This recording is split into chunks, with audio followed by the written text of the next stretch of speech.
Let's talk about the push. There's a singer, Juliette, that sings on my cover of Hey by the Pixies. And she used to be in Donon's band and would play this song called The Push. It's a reggae song. I don't know what band did it. Come and push with us, yeah, oh yeah, 'cause we don't care, and we don't care. I just started recording a Key Smash episode and it was too personal. I don't mind getting personal about myself, but I had some info about my friends that I wasn't sure that I wanted to put out there. So I scrapped it, and then I still felt this need for human connection. Um, but I resisted because when you have to interrupt something like that, you get frustrated, your ego gets touched, and then it's resistance. You don't want to do things again. And if you stay in that, then it's like failure's failure because you failed at something and it just gets you more frustrated and so more likely to fail the next thing. And so, in the worst of times, sometimes you just gotta keep doing this stuff, um, channel it some other way, do something else. It's weird. I just don't know what to do today, and I was very busy, extremely busy, in all the days before for like a month and a half. I've had like some sort of emotion or task keeping me from really feeling like I had free time to organize and feeling like myself and stuff. So either I was like partying like crazy, or I was so depressed I couldn't function, or I had to make a lot of music, or I was just trying to keep myself afloat because I was like exhausted, thirsty, hungover in a way and stuff. And so I had to take care of all that. Now it's cleared up, and last night I started feeling like myself again. Literally after I recorded the thing about I learned to say no, I listened to some old Key Smash episodes, maybe subconsciously did some self reflection, and I felt this thing that I feel at night, and I've described it, talked about it before. This sort of ninja soul thing where you stare at the ceiling and you're wide awake, even though it's late at night. You're not tired. You have a sense of clarity about life, and that happens maybe to you every few weeks, every few months. You just look and you see it for what it is, and at the same time you have this feeling in your gut and you don't know what it is, if it's loneliness or longing or the muse or anything like that, but I just feel it right now, and so I want to connect. But also, if I just sit in the feeling and I'm like, I just talk, like I don't get ahead in life, and all these calculations start running again, and yeah, I'm back. This is me. This is the way I've felt for a while, and I think I am legitimately better right now as I speak. But it's just that I've listened to the episode of last year and I was saying exactly the same shit, and it was pretty much the same scenario where I was just back in the east of France, and I had a RSI flare up, and I still was looking at things from a positive angle and making plans and stuff like that. And I guess I just remember that the next thing that really happened is I relapsed after that. I relapsed on porn and stuff, so I'm just remembering this now, and I guess last night the blondie in the YouTube, ads, which aren't exactly porn but are basically porn, like suggestive meeting sites ads, was eyeing me in a suggestive way, and I considered it, and I didn't do it. But there's a lot of weight to be myself like that and have all these questions and have this machine of thinking that never stops, and I'm going to get fucking bored and maybe relapse if I don't work, and my hands won't work. So I have to do something where I use my voice, so this is not that bad. And I'm gonna launch a Minecraft YouTube channel with my brother probably in a few minutes, but it's not even that I'm overwhelmed, it's just it's sadness that is not expressed completely as sadness, just a wrenching feeling in your gut. And I don't know what to do with it. I don't know. I don't really know what it suggests and stuff because I've been keeping it in for so long. And talking about it is still keeping it in because it's like talking about it on the internet is not really much. I need to act it out. I need to make my music like express this shit and stuff and just saying the things I've always been saying is a bit frustrating. I think I might have new ways of expressing it. I think I might rap quite a bit now.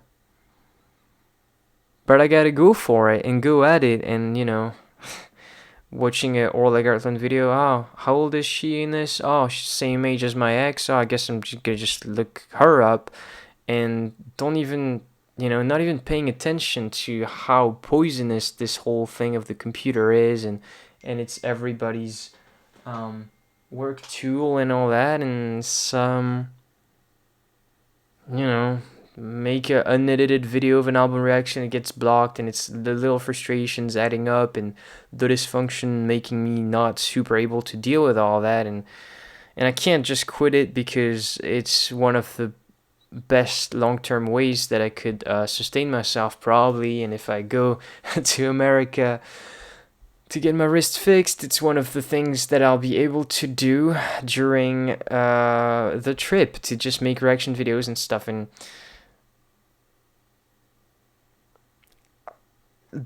there's like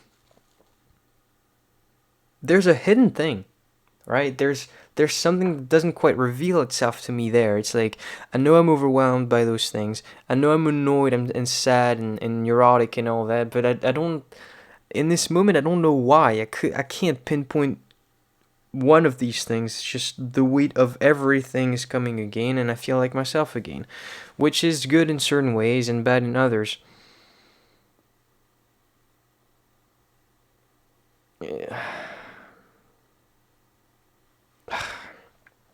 I took LSD. I'll tell you all about it in another video. I'll tell you all about it. But it's a clean slate. Running through the fields where all my tracks will be concealed. It's this fresh layer of snow on my life. And for a week, I was shot. I was the most neurologically tired I've ever been in my whole life. I felt like I'd been through a washing machine or something, and it was too much. And I just had to function, keep my head up, and stay alive, and take Xanax to sleep at night because otherwise I would lose it. And I felt no anxiety. I felt no depression. I felt no neurotic aspects of anything whatsoever. I was totally fine. I wasn't worried that I would stay this way. I kept my head up, and the first couple days maybe there was still some LSD in my system, and the other days I guess just the profoundness of the experience still affected me. It was great. It was great, by the way, and it was the greatest. And last night I came back.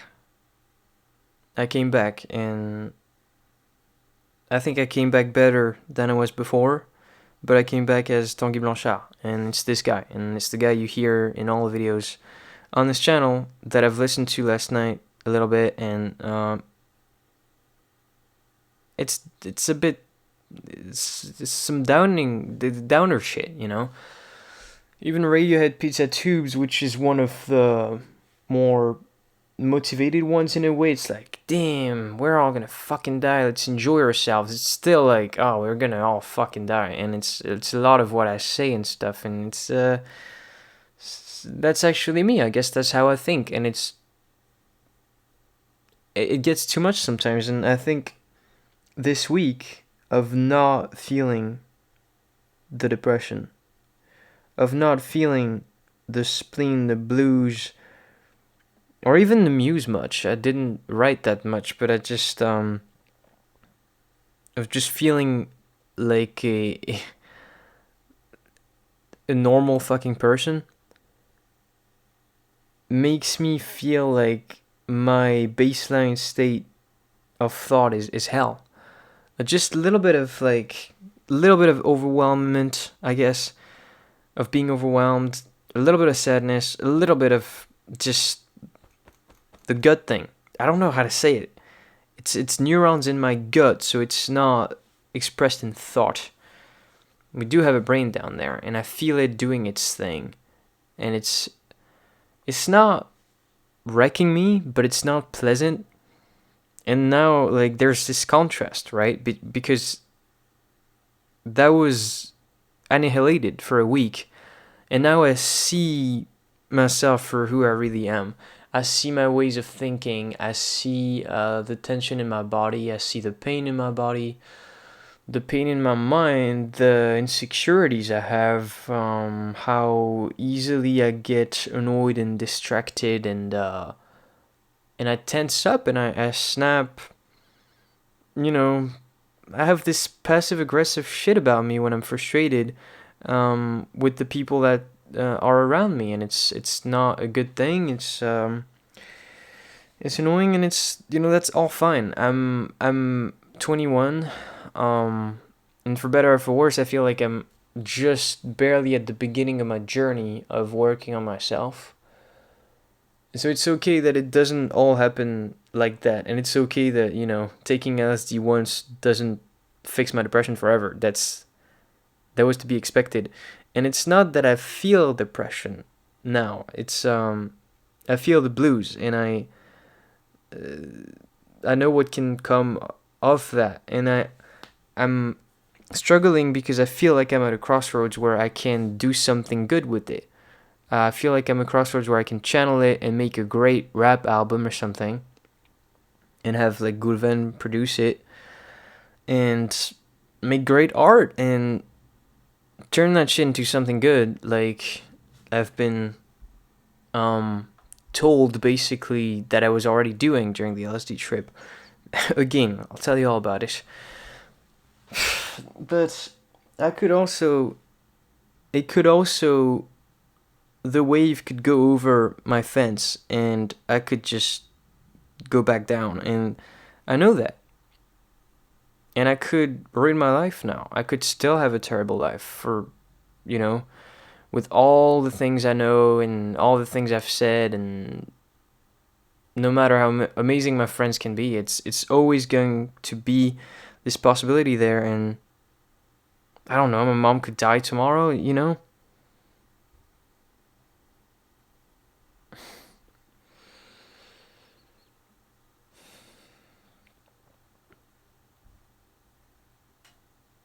It is really a deep need that I have. It's like at the very bottom of my personal Maslow's pyramid to make art every goddamn day. And so I feel this blank state, and I feel the weight that it has on me to have to divert my attention from like the sacred, because it is unhealthy to be a perfectionist like me. I've said it many times, I understand it, and I need to take what I'm getting, and I know that.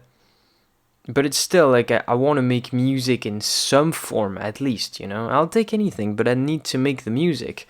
And so it's weird to see myself like get home and spend hours on an album reaction that won't really, you know, do much for me right now. It's just like a very long term investment that I don't even know much about. And it's weird that I don't allocate my time and my resources, because anytime I use the PC now, it's like I can't really do anything else that day, right? Because in my hands, they get tired very easily.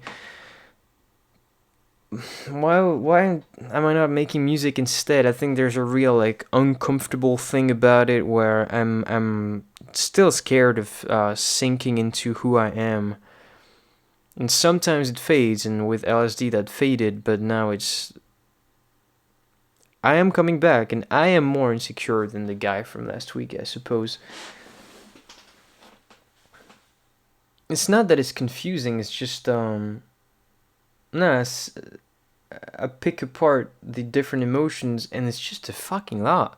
Like I am one lonely, unorganized person with a past of drilling holes in my own brain with my own shotgun. And that's where I am.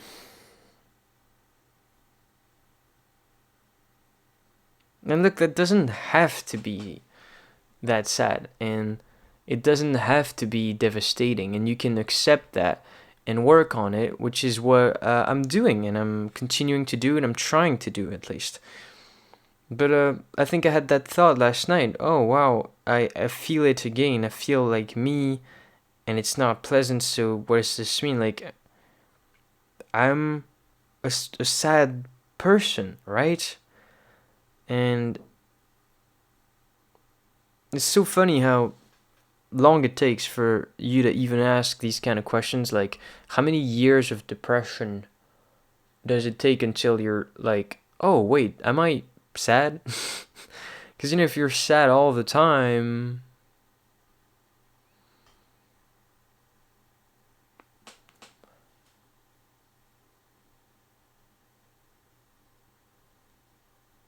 I guess on your own you forget all the other stuff. And that's just one part of me. When alone, I get sad. Yeah, that's 100% a description of me. But also, I'm funny. Also, I'm lovable. I'm kind of cute. Talented as fuck. And I mean, I'm caring. Like, sad is just one of the things. And when you say I'm a sad person, to me, it's not like you're just describing the area of life that's about being happy or sad. It's almost an all-englobing description that just says everything that needs to be said about somebody. I guess that's how I think of it. If you tell me a sad person, I'll think it's that. And I think Billie Eilish, once again, guys, it's like 10th time I bring her up here, is somebody that has importance to me in that way because of the way Phineas described her in this CBS This Morning interview from early 2020, I think, or something like that, where he said, or she said, I'm not sure, someone said, like, Billie is just not a sad person, and none of the people around her think of her that way because depression's a disease. It expresses itself in weird ways. It's not like it's gonna just, in the snap of your fingers, affect the deep nature of you and make you fundamentally different. It's gonna first, like, break down your spirit when you're alone. And when you're with other people, your other qualities still absolutely shine through. And you will make them laugh, and you will care about them, make them cry, or listen to them, or help them, and like, you will be there very much. Like, humans are just social creatures. You will more easily be there for them than you would even for yourself. And so in the perceptions of other people, you are not just a sad person. They might know how you feel. You might tell them, hey, I have depression, I'm like this when I'm alone, I have whatever anxiety, I don't want to die, this and this and that, and whatever, and I overthink things. But they still wouldn't, like, describe you as a sad person when they talk about you, but you would. Because when you talk about yourself, it's with yourself when you're alone, right? Like, not everybody will just go on these tirades like this when they're in front of people. Your moments of self-reflection often happen when you're vulnerable, so you judge yourself with harsher standards. And I've never realized that until right now. So, yeah, I mean, in the moments when I think, damn, am I a sad person? Of course I'm a sad person, because it's a sad fucking question.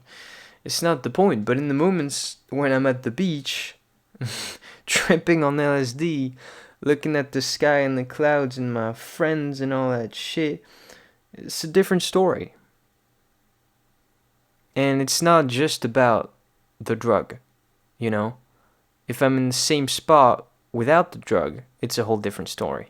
If I'm in the same spot without my friends, even, it's a whole different story. I could go at the beach at like 3 p.m. on a rainy Wednesday afternoon, and I'd probably still feel a lot better than alone at midnight in pitch black on my bed, because it's easier to feel shit that way. It's easier to feel completely disconnected. First of all, your eyes don't see goddamn shit. I don't know. It's difficult to feel grateful because you don't see the stuff. Man, go outside and see the stuff. It's fucking beautiful.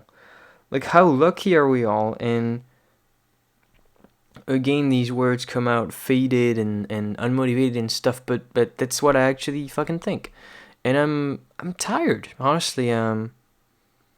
My physical exhaustion from lack of sleep, lack of exercise, and probably fighting off my repeated strain injury, and Gilbert's disease that triggers itself sometimes when I don't eat properly, they obviously contribute to making me a more numb person that just like struggles putting a lot of conviction into what they say, but I still believe it deeply that anyone who can like open the window or take a walk outside anywhere you live, I don't care if you live in Pakistan, it's flooded right now. I mean, I do care, but you know what I mean? It's like, it's still beautiful. You know, nature is still beautiful. That's totally insensitive, but it's fucking true. So, no, every single person, because that's everyone, right? We can all see the outside, kinda. Sorry, blind people, but you know what I mean? It's basically everyone. We're all a bunch of lucky motherfuckers, in that sense at least. And so that's a thing that evolves, because at night you can't see it. When you're working, you kind of can't see it. You can't pay attention to it. When you're exhausted, it's not the time to see it. But it's on the roller coaster of life, there's times when you'll be fully available to watch nature and feel nature and be a part of nature. And that's incredibly nurturing to your body and soul, and that is something you are fucking lucky to be able to even do. And you'll always feel better like that. So I think like I definitely have ADHD, and it makes me shift my focus on myself to like 2 a.m. Like that's when I do the thinking. That's when I do the self-reflection and stuff. So of course I'm sad because I'm like sleep deprived. I'm hungry, thirsty, I'm tired, I'm lonely because you're lonely at 2 a.m. Right? I live with my family and no one's fucking up. No one talks to me at 2 a.m. And you feel like a failure because it's 2 a.m. and you were supposed to sleep and you should know better and whatever you turn on, like, you know what I mean? And so it's as I said, like it's almost impossible to even think about things like that without putting in the years and without taking a step back, without, I don't know, not necessarily doing psychedelics, but doing some sort of something that makes you have this reset and you can watch the blank state, because thoughts seem so absolute. And that's the problem with depression. It's like a week ago, or maybe a day ago, or 2 days ago, I was thinking about it all and I was like, damn, like my pain, you know, this shit is meaningless. And I was like hearing people, whatever, talk about depression, or thinking about the concept of people talking about it, and just being like, yeah, right, like there's this terrible pain that people feel and they don't know why. And it was clear to me like a week ago, that's nothing, that's bullshit, right? It's nothing. And I had felt this pain myself. And so I was like, no, to them, I know it's terribly important to them, but I still had that distinction of being like, it's something that affects people disproportionately. It's emotion, and it's not really, I don't know. Like, people shatter themselves with their own thoughts, and that doesn't mean that I'm victim blaming or that they can just snap out of it or man up or anything like that, because I've been there. It's the realest thing ever. That's what I'm trying to say. But it's still just thoughts, and if you can step out of it, you will see it for what it is, and you will be better instantly. I think that's why probably people do psychedelics and love it so much, because you're forced out of it. You're forced to watch the stuff. You're forced to go through the experience, and you're forced to dissolve this notion in your head of like, oh my god, I'm a terrible person, I'm this and this. Like, that just melts. And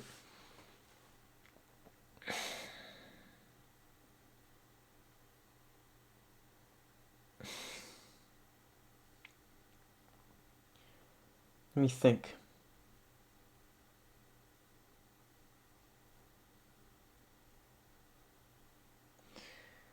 Now I feel it again, the bad stuff. And I really care about it a lot. It seems completely absolute. You can't, like, people just trust their own thoughts. You trust that shit without a question. Oh, I'm a piece of shit. Well, of course I'm a piece of shit. Well, it's that way. Well, I'm a sad person. Well, I'm very lonely. Well, and you never say, how could you take into account the fuller picture? Because thoughts, by definition, they present themselves as the full picture. In order to be able to think, you gotta, like, risk offending some. No, fuck Jordan. You always try to make your way onto this channel, man. This is my stuff. In order to be able to think, you have to trust your thoughts. Otherwise, you can't follow the fucking train, And you have to really care about it, and your thoughts have to be loud and clear, and so they are. When it's 1 a.m.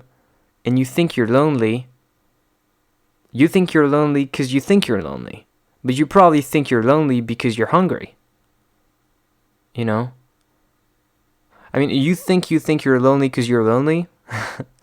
But, like, there's 1,000 things affecting your way of thought every single time. And, like, I have way too much free time, which annoys me, and I'm going to try to shrink that. I'm going to try to have a job where I can use my voice, which is also going to be hard, but we'll get to that. Definitely I'll share stuff about that. But if you don't have much time, and you still is somebody who likes or needs to think, and I guess everybody needs to think from time to time, make it happen at times of the day when you're, like, outside in the sun or something. If you have to do self-reflecting, if you have to journal, if you have to do this and this and that, and I honestly, I encourage just anybody to journal.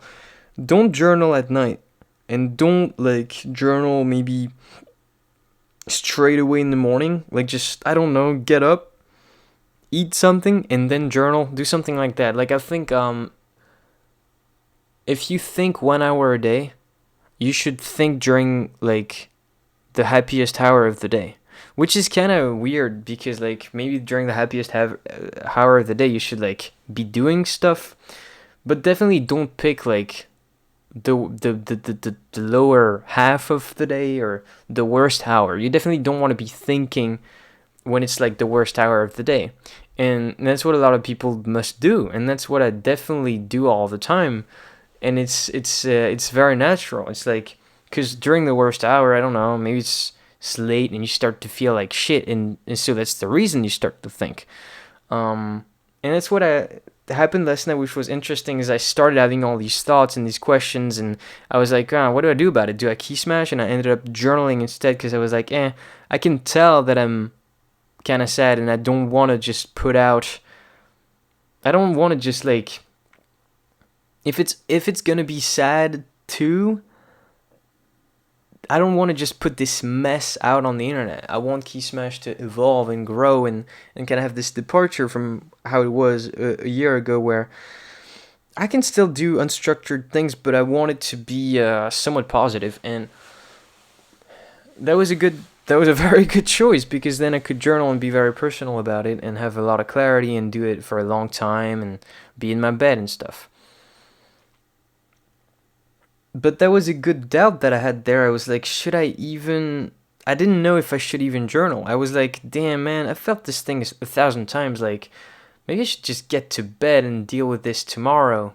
And that's always tricky because you don't want to repress your own thoughts, but if it's the same stuff over and over again, it's just this gut feeling, like you know what it is at some point, and you know that sometimes that's just a trap. Sometimes it's just something that's gonna come at night and steal like 3 hours out of your day, and that's gonna be it. And you're gonna wake up the next morning without more clarity, without feeling better. You just feel more shit. And sometimes you gotta be able to pull the plug. Like, and I never ever pull the plug. I either ADHD. So that means I'll feel the thing, and so I'll go watch porn. I'll go watch Netflix. I'll go watch YouTube. I'll stay up until 4 a.m. trying to find out about the meaning of existence and watching motivational videos. You know, that was me like 3 years ago. Or I'll try in a more constructive way to break down the feeling. I'll take my phone. I'll be like, hey, so I'm feeling kind of weird right now, and I'll just talk for like an hour about my feelings and about life and stuff. Or I'll write it down, or I'll try to call someone, or more frequently text someone. You know, I always act on it. I always do something about it, or repress it, but you know, I always answer it. You can also just leave the door locked. You can be like, nope, fuck you, I know what this is, I'm just not doing that tonight. You know, I have a lot of work to do on myself, and I'm on a journey and all that stuff, but the journey starts tomorrow at 8 a.m., not right now at 11 p.m. So, you know, it's gonna be a little shit, but I'm gonna just breathe and meditate right now and fall asleep, and I'll deal with this in the morning. That's, you know, that's valid. It's not just valid, it's a tool that anybody should have, and that I don't master at all. It's very difficult for me to, even with the basic emotions that I feel every day, even if I know it's like almost casual and habitual, because again, it never presents itself like that. You know, it's the 2000th day or something where I feel this way, and I still like, it steals all of my focus and all of my mind space. It has my complete attention. You gotta be able to turn it off. You gotta just go to sleep.